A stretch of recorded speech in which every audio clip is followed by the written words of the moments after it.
2026 সালের এই নতুন বাংলাদেশে আমরা ভেবেছিলাম বাক স্বাধীনতার এক নতুন সূর্য উঠবে।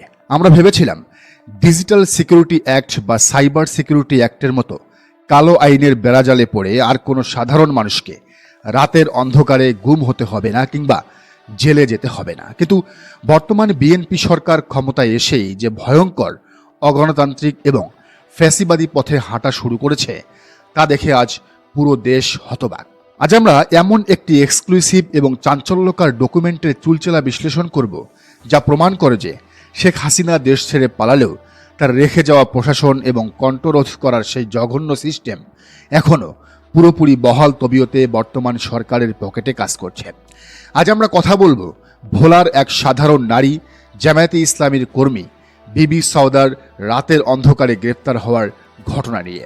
আমরা ডিকনস্ট্রাক্ট করব পুলিশের দেওয়া সেই ফরওয়ার্ডিং রিপোর্ট বা এজাহারটি এবং বিশ্লেষণ করব বিবি সওদার সেই ফেসবুক পোস্টটি যার কারণে তাকে রাষ্ট্রদ্রোহিতার তকমা দেওয়া হচ্ছে। ফেসবুক পোস্টে কি লিখেছিলেন বিবি সওদা? প্রথমে আসুন দেখি বিবি সওদা তার ফেসবুক আইডিতে আসলে কি এমন ভয়ঙ্কর কথা লিখেছিলেন যার কারণে ডিবি পুলিশ তাকে 54 ধারায় রাতের বেলায় তুলে নিয়ে গেছে। দেশের চলমান জ্বালানি সংকট নিয়ে বিবি সওদা একটি নিখুঁত এবং লজিক্যাল রাজনৈতিক পর্যবেক্ষণ দিয়েছিলেন। তিনি লিখেছিলেন, মনে হচ্ছে সরকার কিছু একটা লুকাতে চেষ্টা করছে। আমরা হয়তো আসলেই সামনে একটা মহা বিপদে পড়তে যাচ্ছি। তেল নিয়ে সরকার কূটনৈতিক রাজনৈতিক সব দিক দিয়েই ঝামেলায় আছে। তিনি বর্তমান সরকারের কূটনৈতিক ব্যর্থতা তুলে ধরে বলেন, এটা দ্রুত সুরাহা করার জন্য আন্তর্জাতিক পরিচিতি, কূটনৈতিক লবিংয়ের বিভিন্ন চ্যানেল ম্যানেজ করার মতো ক্যাপাবল লোক বিএনপিতে নেই, কারণ এদের আসলেই কেউ চেনে না। 20 বছর ক্ষমতায় না থাকায় এদের পরিচিতি হারিয়ে গেছে। এই সত্য বিবেচনায় রাখতে হবে। এরপর তিনি একটি রাজনৈতিক ভবিষ্যৎবাণী করেন, বলেন, তেল সংকট যখন তীব্র হবে তখন মানুষের ঘরে বিদ্যুৎ থাকবে না, চুলা জ্বলবে না, জিনিসপত্রের দাম আকাশ ছোঁয়া হবে, দুর্ভিক্ষও দেখা দিতে পারে, মানুষ সরকারকে টেনে হিচড়ে ক্ষমতা থেকে তখন নামাবে। এগুলো এক্সট্রিম পর্যায়ের পরিণতির কথা বললাম। আশা করি এই পর্যায়ে দেশ যাবে না, বলেন বিবি সওদা। সবশেষে তিনি সরকারকে পেইড সাংবাদিক দিয়ে মিথ্যা না ছড়িয়ে মানুষকে সত্য বলে প্রস্তুতি নেওয়ার উপায় বাতলে দেওয়ার পরামর্শ দেন। দর্শক, একবার বুকে হাত দিয়ে বলুন তো, একজন সাধারণ নাগরিক বা রাজনৈতিক কর্মীর এই লেখায় ভুলটা কোথায়? এখানে কি কাউকে হত্যার হুমকি দেওয়া হয়েছে? এখানে কি কোনো দাঙ্গা বাঁধানোর উস্কানি দেওয়া হয়েছে?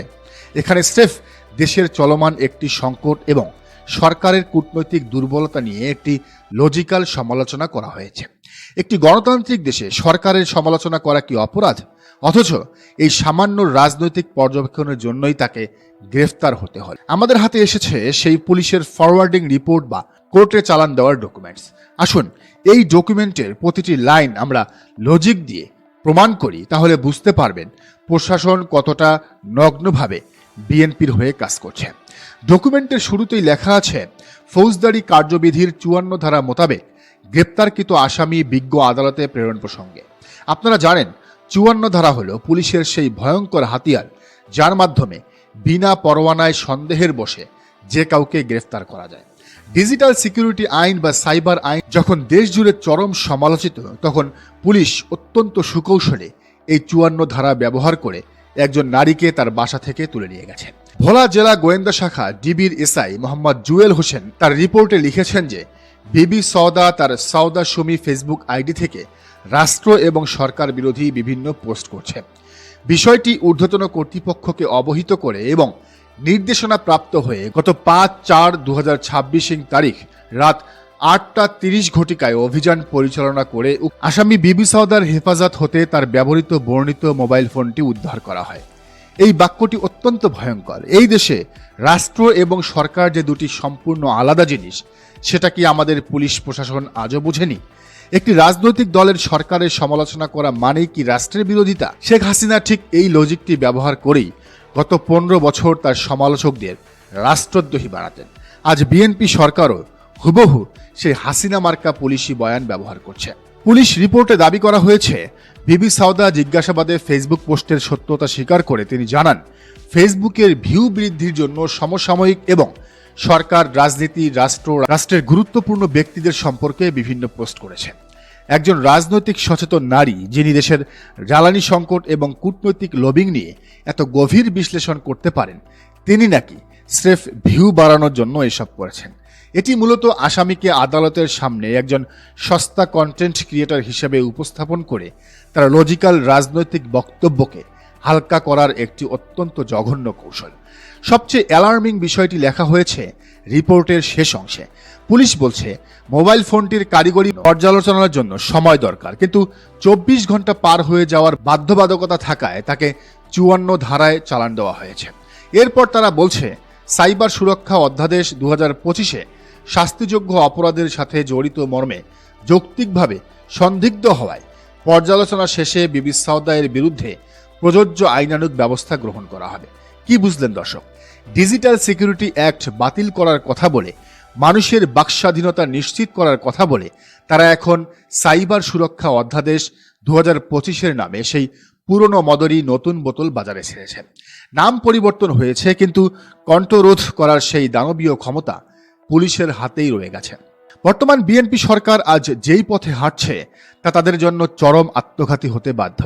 যে বিএনপি গত 15 বছর ধরে সাইবার আইনের সবচেয়ে বড় ভুক্তভোগী ছিল, যাদের হাজার হাজার নেতাকর্মী সামান্য একটি ফেসবুক পোস্টের কারণে মাসের পর মাস, বছরের পর বছর জেলে পৌঁছেছে, আজ ক্ষমতায় গিয়ে সেই একই বিএনপি কিভাবে একজন নারীকে স্রেফ একটি সমালোচনামূলক পোস্টের জন্য 54 ধারায় তুলে নিয়ে যায়। তারেক রহমান এবং বিএনপির নেতারা নির্বাচনের আগে গলা ফাটিয়ে বলেছেন যে তারা বাক স্বাধীনতা নিশ্চিত করবেন, কিন্তু ক্ষমতায় বসার মাত্র কয়েক মাসের মধ্যেই তারা প্রমাণ করে দিলেন তারা আসলে কোনো সিস্টেমের পরিবর্তন চাননি, তারা শুধু চেয়ারের পরিবর্তন চেয়েছিলেন। তারা সমালোচনা সহ্য করতে পারেন না। আজ বিবি সাউদার পোস্টের কথাগুলো কিন্তু অক্ষরে অক্ষরে সত্যি হতে চলেছে। সরকারের আসলেই জ্বালানি সংকট মোকাবেলার কোনো কার্যকর কূটনীতি নেই, আর সেই সত্যটা একজন সাধারণ নাগরিক ফাঁস করে দিয়েছেন বলেই সরকারের গায়ে এত জ্বালা ধরেছে। জামায়াত আমির সহ জামাতের তৃণমূল কর্মীরা বলছেন, সরকারকে অত্যন্ত পরিষ্কার ভাষায় বলতে চায়, 5 আগস্টের পর দেশের মানুষ আর বোকা নেই। আপনারা যদি ভাবেন পুলিশ দিয়ে, গোয়েন্দা শাখা দিয়ে আর সাইবার আইনের ভয় দেখিয়ে মানুষের মুখ বন্ধ করে রাখবেন, তবে আপনারা বোকার স্বর্গে বাস করছেন। যে পুলিশ দিয়ে আজ আপনারা জামায়াতের কর্মী বা সাধারণ নাগরিকদের হয়রানি করছেন, মনে রাখবেন এই একই পুলিশ কিন্তু শেখ হাসিনাকেও রক্ষা করতে পারেনি, এমনকি তারা নিজেরাও নিজেদের রক্ষা করতে পারেনি। দর্শক, আপনাদের কি মনে হয়, বিবি সাউদার এই ফেসবুক পোস্টে কি আসলেই রাষ্ট্রদ্রোহী কিছু ছিল? বিএনপি কি ধীরে ধীরে শেখ হাসিনার সেই স্বৈরাচারী মডেলেই ফিরে যাচ্ছে? জানান মন্তব্যের ঘরে। আর এই চ্যানেলে নতুন হলে অবশ্যই সাবস্ক্রাইব করে বেল আইকনটি বাজিয়ে রাখুন।